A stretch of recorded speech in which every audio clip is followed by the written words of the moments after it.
Adilah pada kami tak bodoh, meski memang kami tak pandai.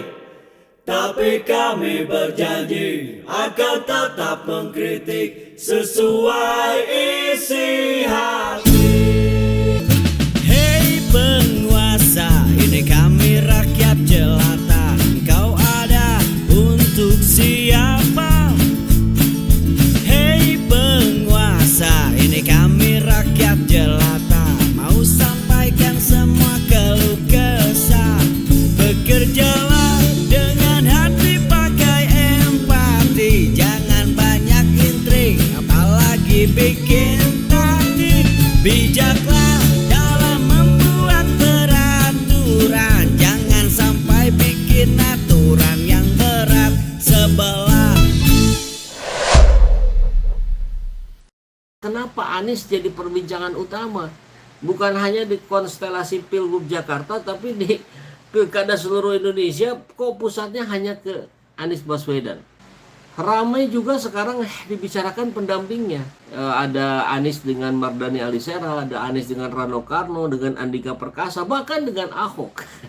Itu menarik. Selain itu ada Prasetyo Edy gitu, ada Riza Patria, ada siapa lagi lah, macam-macam. Saya dapati tulisan yang menarik dari Kang Tonton, ya, Dr. Tonton, kawan karib saya dari Bandung, dan kita akan coba bahas karena beliau menyoroti Anies Baswedan, Rano Karno pasangan juara untuk Pilgub Jakarta 2024. Wah, menarik juga ini kita bahas ya, satu persatu kita coba ulik.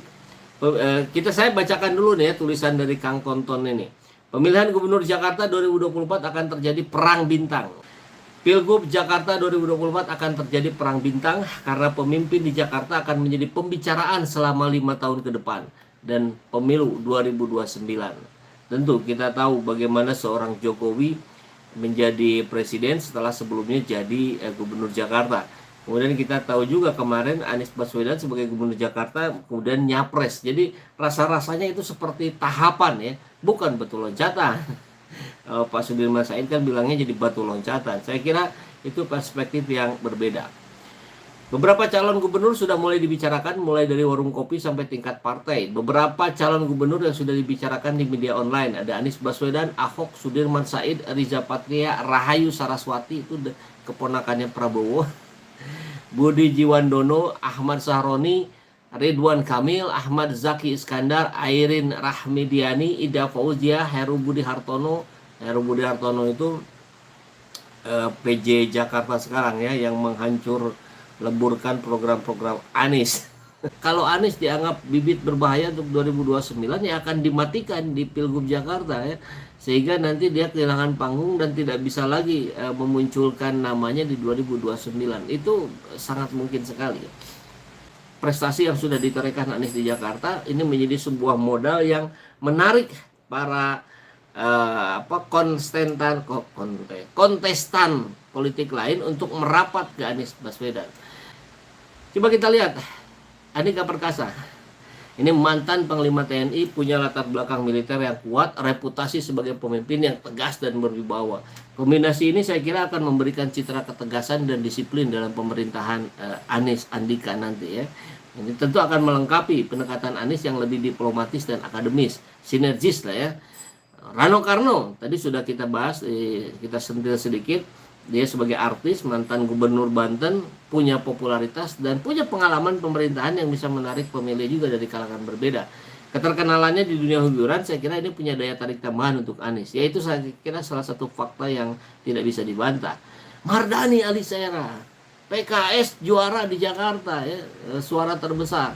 Maka wajar apalagi ketika melihat Mardhaninya orang yang dikenal sebagai cerdas, berintegritas, humble ya. Dukungan Anies juga untuk dukungan PKS ke Anies tentu basis pemilih yang Islami, dan ini menjadi basis penting di perkotaan pula gitu. Ahok, walaupun agak nggak mungkin ya, Ahok, Jarot ini kemungkinannya paling kecil karena Ahok secara aturan tidak boleh menjadi gubernur setelah sebelumnya pernah menjadi wakil gubernur, setelah sebelumnya pernah menjadi gubernur. Kalau Rano mungkin karena beda provinsi ya, saya tidak begitu paham juga. Mungkin sahabat SZ ada yang paham, boleh sampaikan di kolom komentar.